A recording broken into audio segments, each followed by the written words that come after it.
Aksi menebarkan sokongan yang dicoba oleh Kepala Negara Joko Widodo, nama lain Jokowi kayaknya, terus menjadi disukai. Berasal dengan cara berterus terang dari Prabowo Subianto sampai Yusril Iza Mahendra.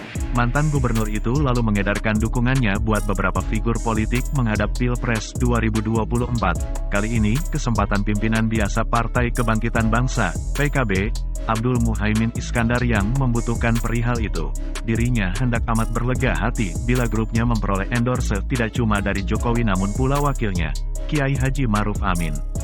Betul di endorse capres toh, cawapres, capres betul moga-moga kita di endorse pula, oleh Jokowi, ucap Muhaimin di penginapan Millennium, Jakarta, Jumat, 13 atau 1, terpaut konsep buat jadi calon delegasi kepala negara, cawapres, pada penentuan kepala negara, Pilpres 2024, beliau tidak ingin mengatakan hasil dialog dengan pimpinan biasa Partai Gerindra, Prabowo Subianto yang ialah kawan koalisinya.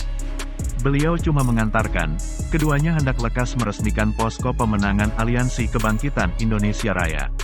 Menunggu bertepatan pada mainnya, pertanyaan Pilpres 2024, kita hendak lekas meresmikan posko bersama dahulu. Insya Allah bulan ini, esok dilanjutkan dengan dialog gimana bentuk aliansi, ucap Muhaimin, pada ceramah awal Ijtima Malim Nusantara, adanya Maruf, diucap Muhaimin selaku bagian peneguhan partainya pada mengalami penentuan biasa, pemilu 2024. Tercantum Pilpres 2024, di mana sasaran minimum PKB merupakan balik mendiami posisi delegasi kepala negara buat rentang waktu tahun 2024 sampai tahun 2029. Kita dapat mengakumulasi Rais Am Pengasuh Besar Nahdlatul Malim, sekalian pimpinan Badan Syuro DPP PKB rentang waktu awal. Alhamdulillah, Maruf dapat jadi delegasi kepala negara Republik Indonesia, serta sasaran minimum bertahan di posisi delegasi kepala negara, ucap Muhaimin. Lebih dahulu, Kepala Negara Joko Widodo, Jokowi, berterus terang sedia membagikan dukungannya pada pimpinan biasa Partai Bulan Bintang, PBB, Yusril Iza Mahendra buat diusung jadi calon kepala negara ataupun calon delegasi kepala negara di pemilu 2024 esok. Bagi Jokowi, Yusril mempunyai pengalaman yang amat jauh di politik serta pula rezim. Perihal ini diinformasikan Jokowi pada sambutannya di awal Rapat Koordinasi Nasional serta Konferensi Badan Partai-Partai Bulan Bintang, PBB, tahun 2023 di Jakarta, Rabu, 11 atau 1. Jika menyimak apa yang diinformasikan oleh Profesor Yusril mulanya, dengan pengalaman yang sedemikian itu amat jauh, aku mensupport loh jika Profesor Yusril di 2024 esok dicalonkan jadi kepala negara ataupun delegasi kepala negara. Ini sungguh-sungguh, ucap Jokowi. Sebab itu, Jokowi mengamanatkan, kewajiban PBB di kala ini merupakan mencari alat transportasi supaya Yusril dapat maju jadi capres ataupun cawapres di 2024 esok. Tugasnya PBB mencarikan alat transportasi biar hingga 20%. Iya dong, betul tugasnya di sana. Sedemikian itu bisa alat transportasi aku bawa, tutur ia.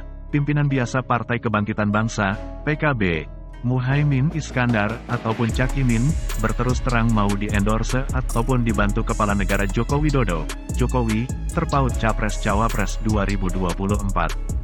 Semacam perihalnya Prabowo Subianto serta Ganjar Pranowo, perihal itu dikatakan Cak Imin menjawab persoalan pertanyaan sokongan Jokowi dalam pemilu 2024. Betul di-endorse Capres kan? Betul moga-moga esok kita di-endorse pula, tutur Cak Imin di sela-sela kegiatan Ijtima Malim Nusantara di Jakarta Pusat, Jumat, 13 atau 1 atau 2023. Pada kegiatan yang serupa, Cak Imin pula mengatakan grupnya memiliki sasaran semacam pemilu 2019 kemudian kala membawakan Maruf Amin jadi delegasi kepala negara yang menemani Jokowi. Mudah-mudahan 2024 esok merepetisi keberhasilan Pilpres 2019 yang kemudian, tuturnya. Di mana kita dapat mengegolkan Rais Am PBNU sekalian pimpinan Badan Syuro DPP PKB rentang waktu awal jadi delegasi kepala negara RI. Sasaran minimum bertahan di posisi delegasi kepala negara. Syukur-syukur dapat jadi kepala negara RI 2024. Amin, ucapnya menambahkan. Seleksi atasan yang ngerti, apa yang dialami oleh orang, ucap Jokowi pada kegiatan sukarelawan Nusantara Bersuatu di Stadion Gairah Bung Karno, Jakarta, dalam Sabtu, tanggal 26 November tahun 2022. Janganlah hingga kita memilah atasan yang esok cuma suka bersandar di kastel yang AC-nya dingin. Butuh aku sampaikan, atasan yang mikirin orang itu nampak, dari wajahnya itu nampak, dari penampilannya itu nampak. Banyak kerutan di mukanya, sebab mikirin orang. Terdapat pula yang mikirin orang hingga rambutnya putih seluruh. Terdapat itu, hubung Jokowi. Beberapa golongan juga menyangkutkan atasan berbulu putih itu dengan Ganjar Pranowo. Lebih dahulu dalam kegiatan peringatan Hari Balik Tahun, HAT, Partai Perindo dalam Senin, tanggal 7 November tahun 2022, Jokowi dengan cara berterus terang mengatakan Pilpres 2024 bisa jadi hendak jadi bagian Prabowo Subianto. Awal mulanya, Jokowi merepetisi statement pimpinan biasa Partai Perindo Heri Tanusudibjo. Pertanyaan rekam jejaknya memenangi penentuan biasa dari tingkatan kota sampai nasional. Mulanya Pak Heri, pimpinan biasa Partai Perindo Heri Tanusudibjo, mengantarkan, "Aku ini 2 kali orang tua kota di Solo berhasil. Setelah itu, ditarik ke Jakarta, gubernur sekali berhasil. Setelah itu, 2 kali di pemilu kepala negara pula berhasil. Harap maaf, Pak Prabowo," ucap Jokowi. Statement Jokowi itu membuat peserta tersimpul bebas. Prabowo yang bersandar di barisan terdahulu juga berdiri serta berikan segan ke arah Jokowi. Jokowi kemudian meneruskan, "Dapat jadi. Dalam Pilpres 2024 malah Prabowo akan pergi selaku juara serta tersaring selaku kepala negara. Agaknya sehabis ini jatahnya Pak Prabowo," ucap Jokowi disambut gaduh tawa serta tepuk tangan peserta.